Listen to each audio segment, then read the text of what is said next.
Good morning. This is my first time in Chile, and I'm loving every minute of it. I don't want to go home. So thank you for everyone for the hospitality, and we've enjoyed being here. So I want to spend a few minutes this morning kind of talking about the over-the-counter market in crypto. People talk about institutions are coming into crypto. They're on the verge of getting in. What are they doing? So I'll kind of talk a little bit about what's happening on the OTC trading market, in addition to kind of what's happening in a newer segment of the market, which is the lending and borrowing, which is starting to certainly kind of take off as kind of the next level. So a little bit of background on Genesis and who we are, just in case you don't know. We're a part of Digital Currency Group, and we're a wholly owned subsidiary along with Grayscale, which is a digital currency asset manager, and CoinDesk, which is a media and event sort of business that runs the consensus event in May in New York every year. In addition, there is a venture capital portfolio of 125 different companies that DCG has invested in starting in 2012.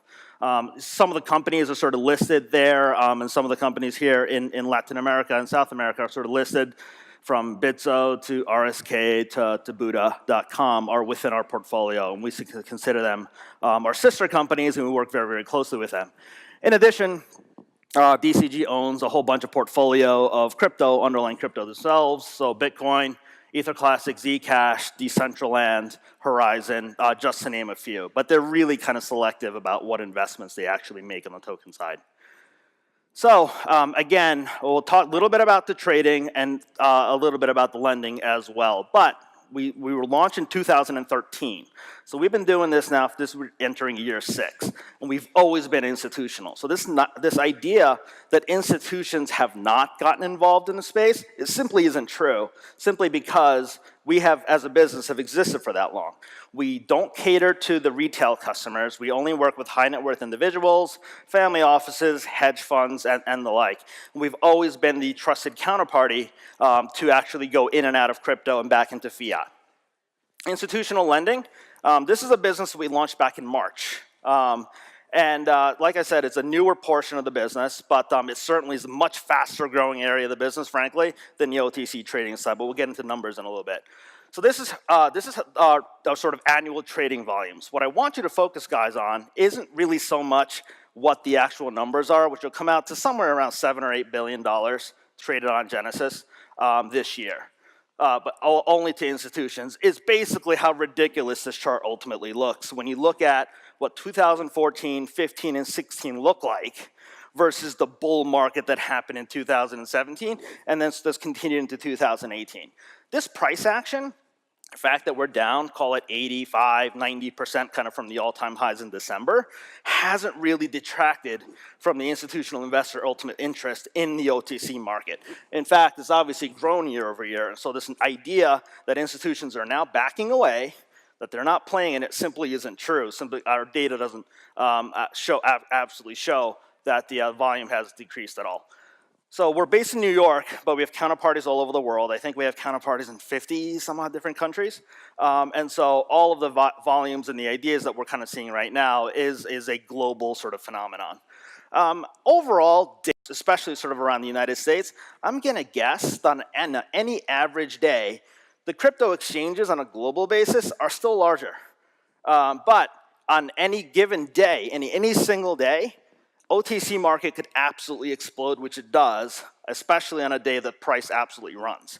And so there are going to be days when the OTC market is 3 to 4 times the size of the exchange market on a busy price action type of day. That's not every day. Institutions certainly aren't that busy on a daily basis, but you're going to see peaks where exchanges will dominate for 27, 28 days out of the month. And you have those 1 or 2 days in that month where the OTC market will explode, and you'll see that much volume kind of go through the over-the-counter market every single month. This is just a quick overview to see how it works and how we differ a little bit from exchanges. The way the OTC market works, we don't pre-fund.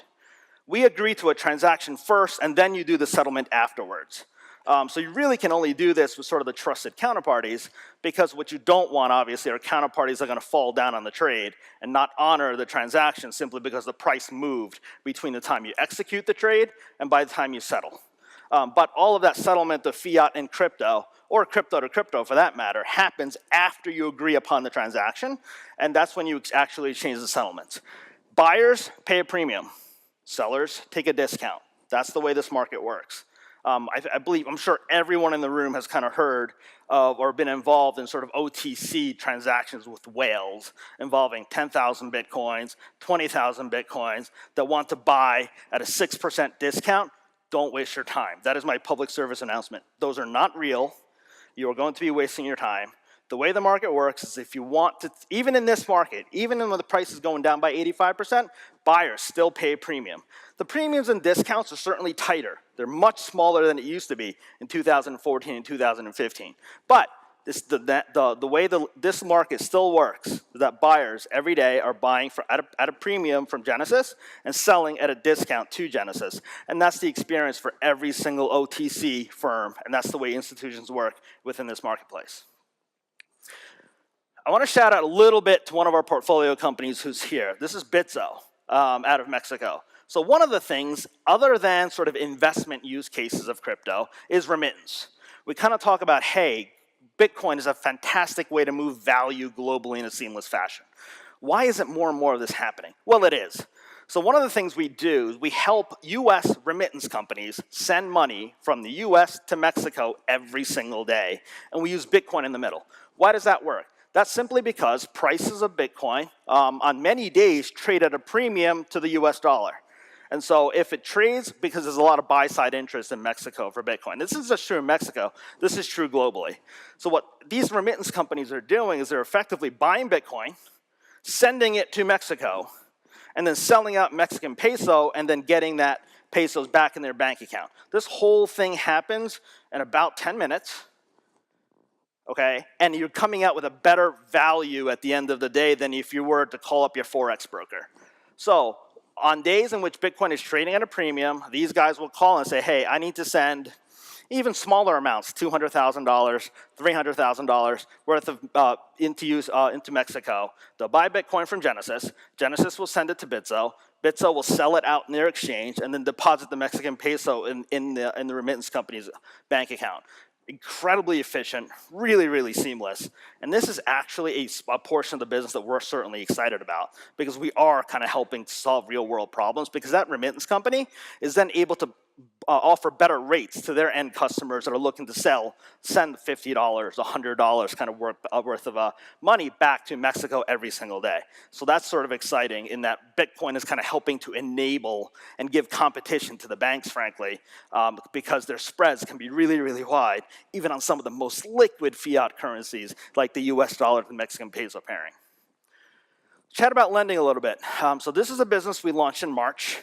Why do we do this? There's a few reasons why Genesis decides to offer borrow. One, there's companies that need Bitcoin for working capital purposes. They just need Bitcoin. But they don't want to either take the price risk on the entire lot of Bitcoin, or they simply don't have the capital to go out and buy that much Bitcoin. I'll give you an example. If you're a market maker involved in crypto, and in the exchange model, you have to pre-fund every single exchange you want to trade on. You have to have Bitcoins and fiat on hand, most of the time. So what are you going to have to do? Well, if you want to work with 10 different exchanges, you have to have Bitcoins at 10 different places. What if you can't afford it? Well, or what if you don't want to take that price risk and say, hey, I bought this, but by the time I sold, the price is way lower. What we do is we then turn around and say, okay, we'll loan you crypto. We'll loan you Bitcoin. We'll loan you Ethereum so that you can take that and then park those on the exchanges so that you're ready to kind of trade seamlessly and take advantage of any kind of arbitrage opportunities that might exist from time to time. So that's one use case, which is kind of the working capital case. Secondly, frankly, as in this market, there are guys who want to short. There are. People who are longer-term bulls, but short-term bears. What this market has basically allowed them to do is kind of take advantage of the fact that you can make money on Bitcoin when it's going up and make money on Bitcoin when it's going down. Ultimately, I think they believe, no one's willing to short this thing at zero. I don't believe that there are guys who really think that this thing is going to go to zero. But certainly, if their price target is $100,000 or $200,000, but long-only strategies have lost you money this year. So what they've done is taken a small portion of their portfolio and hedged it out via the borrow. So we launched in March. We started out with about $30 million in our loan book. So we had a really small one.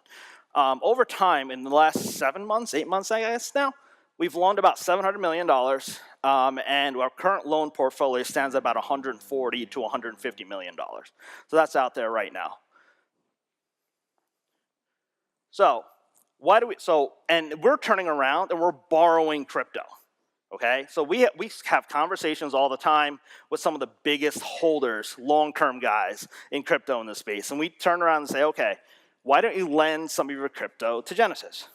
You can turn around and make interest on the holdings. So what we've done is create an income-producing way so that Bitcoin is actually earning you some yield. This idea that Bitcoin is non-productive, doesn't pay dividends or interest, that's true. But what we've done is sort of create a mechanism for you to be able to do that. So there are folks who loan us Bitcoin. We're paying out interest back in Bitcoin. So there's no fiat involved at all. We're turning around and then lending them out to some of the same institutions and counterparties that we're trading with on the OTC trading side. This side, and I think what's happening is recently, while we're geared only towards institutions, there are sort of more retail platforms, sort of exchanges that have sort of popped up in this space as it relates to kind of the lending market. Many of them go the other way, where there are guys who own crypto but don't want to sell it because they don't want to pay taxes or they don't like the price, but they need to, I don't know, buy a car. So what they'll do is they'll loan crypto to get fiat back as a loan. And there's platforms sort of popping up all around the world that sort of address that specific niche. We're the exact opposite. So we're taking in fiat as collateral to make crypto loans. And so those models, I think, kind of work hand in hand because I think what we'll end up doing is either being a liquidity provider or a liquidity taker to many of those platforms.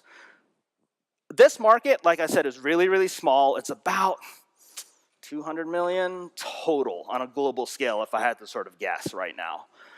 And sort of we started this, like I said, 7 months ago, and so we have, call it 70%, 75% of the market. That's going to change simply because I think the pie is absolutely going to grow. If you looked at some of the traditional markets of what the securities lending market, for example, you say, okay, here's the size of the equity market, what's the size of the borrow market? It varies from time to time, but you'll kind of get to somewhere around 20 to 30% of the overall market is involved in sort of the securities lending side on a given day. So given that the crypto market is much, much bigger, we're talking about $100 billion, call it. If you can get to a point where 20% or 30% of the market is involved in this, you're talking about a $20 billion market, $30 billion market, and we're sitting here at about $200 million. Part of it is education.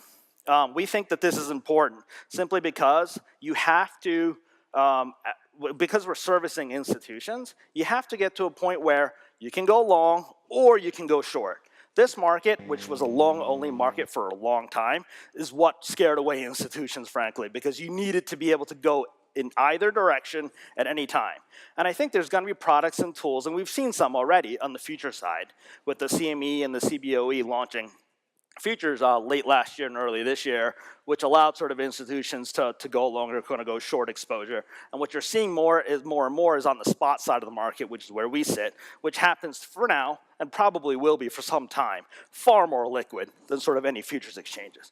So any narrative around institutions aren't getting involved or institutions aren't buying or aren't trading simply isn't true. But what you are absolutely waiting for is kind of that next wave. What's the next catalyst for the next tier of institutions? And we're working on it. The more we create products and services that sort of cater to what the institutions want, whether it be on the custody side, settlement side, trading, or lending, we're going to get there. However, I think it's also important to kind of note just how far this market has come in a really, really short period of time. The services that you see in other markets took decades to get to. We're trying to solve this in literally months. And so while people are sort of impatient and trying to figure out, hey, when is this happening? When is that happening?